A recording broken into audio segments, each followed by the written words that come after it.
All right, guys, the Utah Jazz get another win. That's 3 in a row against the Orlando Magic. This is Hanson James. This is the SLC Dunk post-game show. Big-time win for the Jazz, who are now meshing and gelling together. I know the Orlando Magic are not very good right now, but that might be just exactly what the Jazz have needed to kind of find a groove that they can kind of work towards playing the Pelicans in a few days. It's coming up, and that's one of the biggest games of the season. Although the Pelicans might have just played their way into just, you can't catch them. But the Utah Jazz get a nice win against the Orlando Magic, who have some interesting things to them that we can talk about a little bit, but big-time win for the Jazz. First off, shout out to Quinn Snyder, who got ejected for the first time. I believe that's his first ejection as a head coach, and I love you for it, Quinn Snyder. I love you so much to stand in there for your team and tell the refs that that's not okay.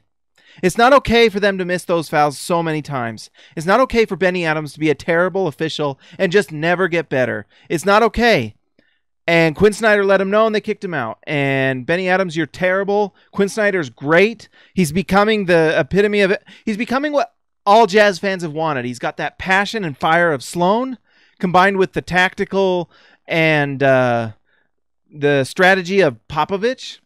Quinn Snyder is just getting better and better every year as a head coach, and is just incredible. And one thing that, like my new hat, guys, one thing that Quinn Snyder is doing is he's showing that if you give Quinn Snyder the talent, he can win a championship. If the Jazz can get the team and the players they need that can go all the way, Quinn Snyder can get you there because he can game plan and win. He just can, and he's proven it. The Orlando Magic, they're an interesting team, mostly because they've just got some interesting pieces, and they've got some question marks, and they're going to have to find some answers for some of those questions. Do they re-sign Aaron Gordon? Does he fit with Isaac, who I think is just a fantastic player? Let's see. Jonathan Isaac, he's just very intriguing. He might be a mobile, lanky, athletic center that's just really fun to watch. The Magic are just kind of hard to figure out for me because I don't like Vucevic, and the reason that Rudy Gobert went off tonight, Rudy Gobert scores, let's see, 21 points on 9 for 10 shooting with 17 rebounds. Rudy Gobert absolutely a bit obliterated Vucevic tonight, and he's going to do it every time they play them because he's just a terrible defender. He's a shooter, that's for sure. He's got that top of the break 3 shot, and he's almost like that mid-range jump shot is a layup if he's left open. But other than that, it's just hard to see what they have. And so you would love to see how well Aaron Gordon and Jonathan Isaac could play together, because that might be a really fun front court, but I don't know how many games you're going to win with that. And right now, to keep Aaron Gordon, they're going to have to pay him. He's a player I would watch if I'm a Utah Jazz fan, because he might fit next to Rudy Gobert and the timeline of the Jazz really well.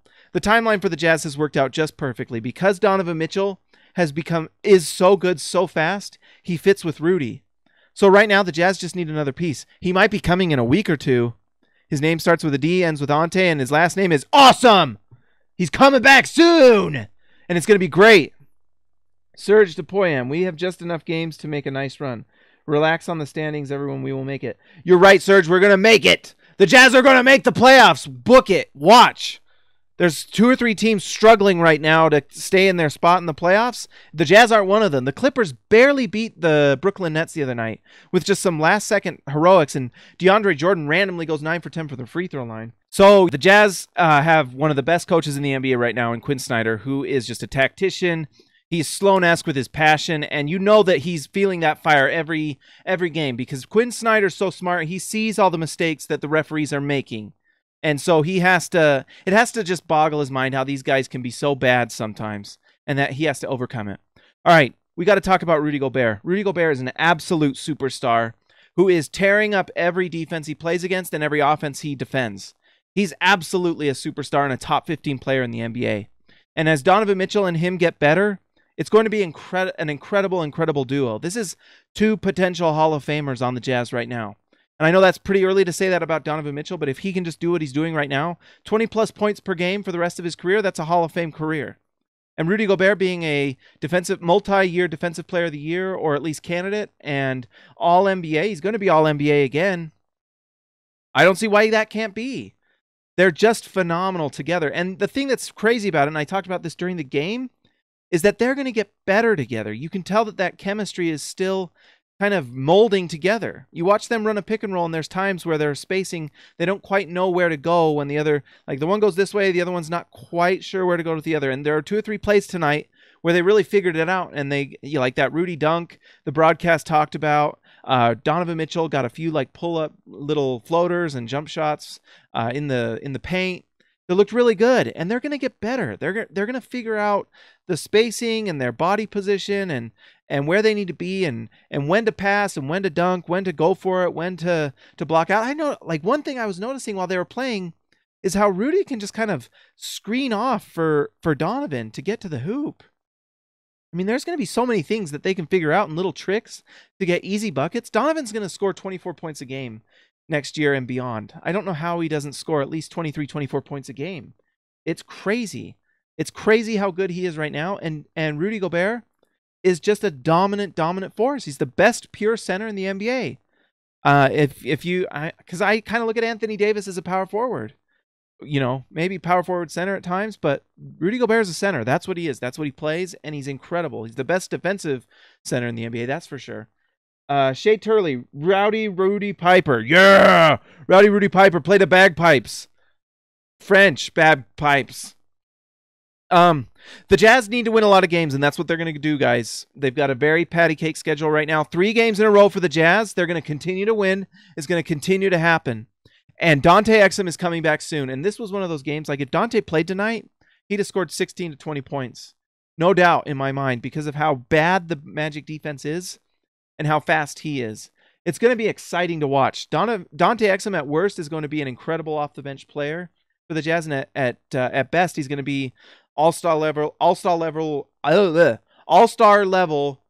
backcourt player with Donovan Mitchell. It's going to be DMX, guys, and it's going to be awesome, and it's coming soon. And then the other thing is that how good Ricky Rubio has been. The fact that he's finishing at the rim makes you think that he can keep this stuff up. His incredible offensive play has been just so solid for the Jazz, and his defense has been there.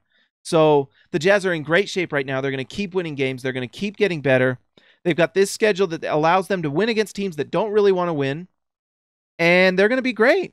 It's going to be very, very exciting. I honestly believe the Jazz are going to make the playoffs because of how easy their schedule is. They have to beat the Pelicans in a few games. They have to. That's a big-time game. They have to win that. But they can because they're the Jazz and they're awesome. They got Donovan Mitchell, Rudy Gobert, and they're going to have Dante Exum back soon. So get ready for that, guys. Like and subscribe this right now. Where is it? Right here? Like and subscribe right there. Also, go to slcdunk.com. This will be up there as a post-game show, but also go and read all the recaps, previews, downbeats, and everything on there. The analysis is great at slcdunk.com. If you're not going there, you're missing out. Make sure you like this on Facebook, Twitter, and Instagram.